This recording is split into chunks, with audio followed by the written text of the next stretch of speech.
Alors, petit réglage caméra.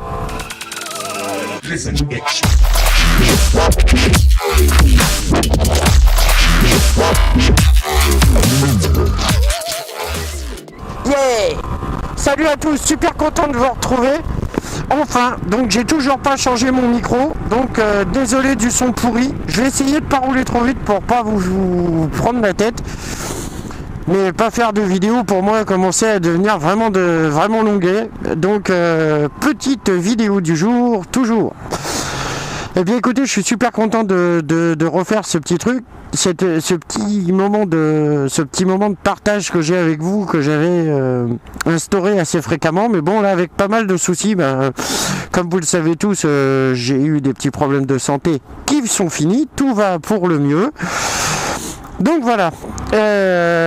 Alors quoi qu'il se passe depuis qu'on s'est pas vu, eh ben il se passe pas grand chose. Il se passe encore que ma Varadero a encore pris quelques centaines de kilomètres. Il se passe que tout va bien en fait. Je prépare les fêtes de Noël avec impatience parce que les enfants sont complètement excités, mais ça je pense que c'est louable pour tout le monde. J'avais préparé une petite réponse foire aux questions juste avant que ça merdouille, donc ça m'embête, je l'avais mise dans la sacoche et j'ai pas les noms des personnes qui m'avaient posé les questions. Donc ça m'énerve un petit peu, je peux y répondre en vrac. Je sais qu'il y a un d'entre vous qui m'avait demandé si la bulle haute apportait une protection vraiment supplémentaire. J'ai envie de dire non. Moi personnellement c'est plus de l'esthétique. Moi j'aime pas la bulle courte, je la trouve fade. Donc voilà. Donc pour moi la bulle haute c'est purement esthétique. Je pense plus qu'en plus de temps en temps elle doit générer un petit peu de turbulence. Je la soupçonne de générer quelques turbulences quand on suit des camions. Donc voilà, mais bon, moi perso c'est purement esthétique. Ensuite j'avais une question de quelqu'un d'autre, je crois que c'était une dame qui m'avait demandé ce que j'utilisais comme maquillage. Et j'ai envie de dire, tu crois pas si bien dire, parce que quand on fait de la moto on est exposé parfois surtout en hiver à des basses températures. Et j'avoue qu'un peu de crème Nivea sur le visage et sur les mains avant de partir en moto évite quelques petites surprises de gerçures, soit des lèvres, soit des gerçures au niveau des mains, des engelures. Donc moi personnellement, mon petit produit de beauté, c'est la crème Nivea. Je crois que c'est une crème qui a fait ses preuves depuis moultes années. Donc ça, et on m'avait posé également comme question, qu'est-ce que j'utilisais comme vêtement de pluie ? Qu'est-ce que j'utilisais quand je roulais sous la flotte ? En fait, sous la flotte, j'ai juste mon blouson Bering qui est vraiment très très performant contre la pluie. Vraiment étanche, pour une fois. J'ai fait jusqu'à 150 bornes sous la pluie battante. J'étais pas mouillé sur le torse. Je pouvais peut-être commencer à sentir quelques vagues traces d'humidité, mais sur des remontées d'eau à la partie inférieure du blouson. Mais le blouson en lui-même a toujours présenté une étanchéité remarquable. Bravo Bering. Et puis au niveau du bas, j'utilise un pantalon de pluie que j'ai acheté très peu cher. J'ai acheté chez Sazi Center à Ponto Combo, mais bref, j'ai pris le premier prix des pantalons de pluie. Et après tout, je m'en fous. Je veux dire, je l'enfile comme ça sans pour autant prendre soin d'enlever mes chaussures. Vous savez comment c'est, on fait ça sur le bord de la route. Je vais pas mettre 200 balles dans un pantalon pour me sauver la mise sur 15 bornes. Soyons raisonnables. Enfin, mon truc. Et au niveau des chaussures, une bonne bombe d'imperméabilisant a permis d'imperméabiliser un petit peu mes comment on appelle, mes chaussures, mais ça prend quand même un peu la flotte.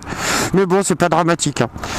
Voilà ce que j'utilise. Et puis mes nouveaux gants là qui sont homologués CE et qui sont eux étanches aussi.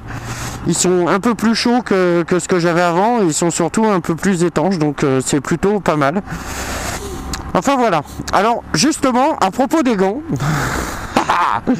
À propos des gants, vous avez vu, ça y est, le gouvernement nous a pondu cette loi extraordinaire.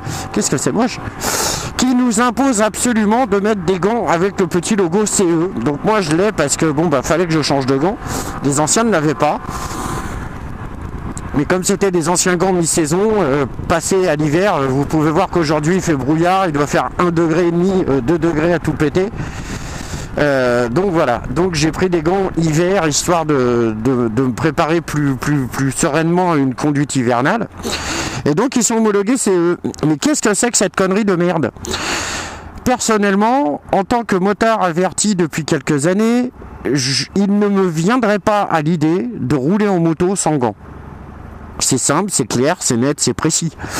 Je veux dire, quelque motard que ce soit un tout petit peu réfléchi, pensera lui également que... Où tu vas, toi? Pensera que faire de la moto sans gants, c'est comme faire de la moto sans casque. Je veux dire, le bitume, c'est un abrasif de dingue. On tombe là-dessus, on se défonce, c'est fini, c'est terminé, on n'en parle plus, on n'a plus de mains, on a des mognons.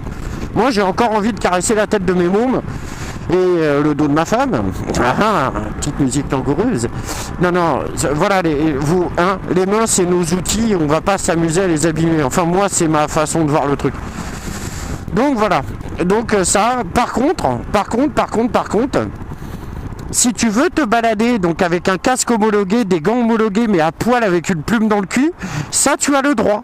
Ça visiblement il n'y a pas de loi qui t'interdise de faire ça.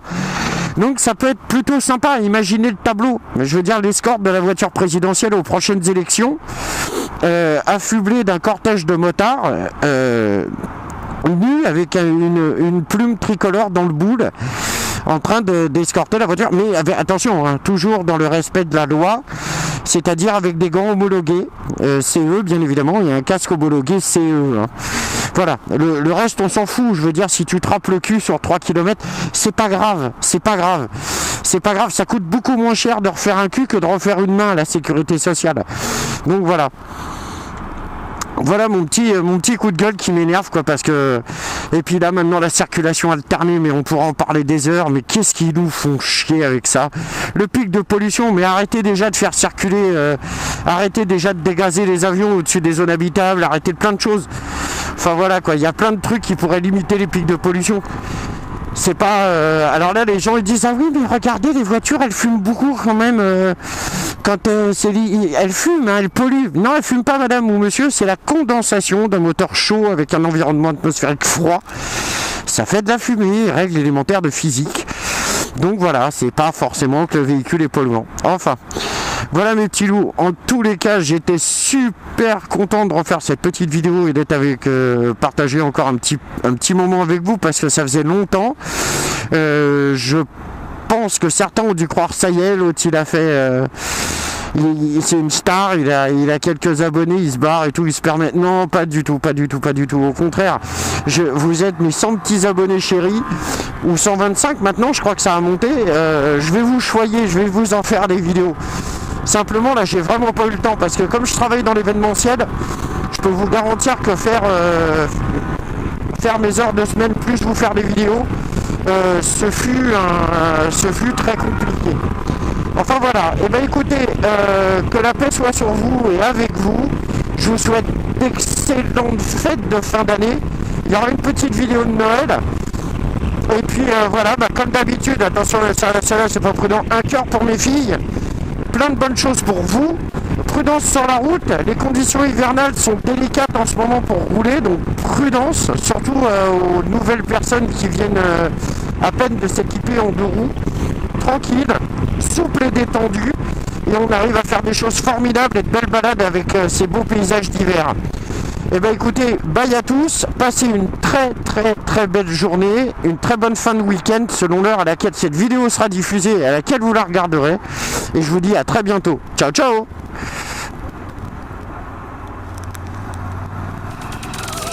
Listen, bitch.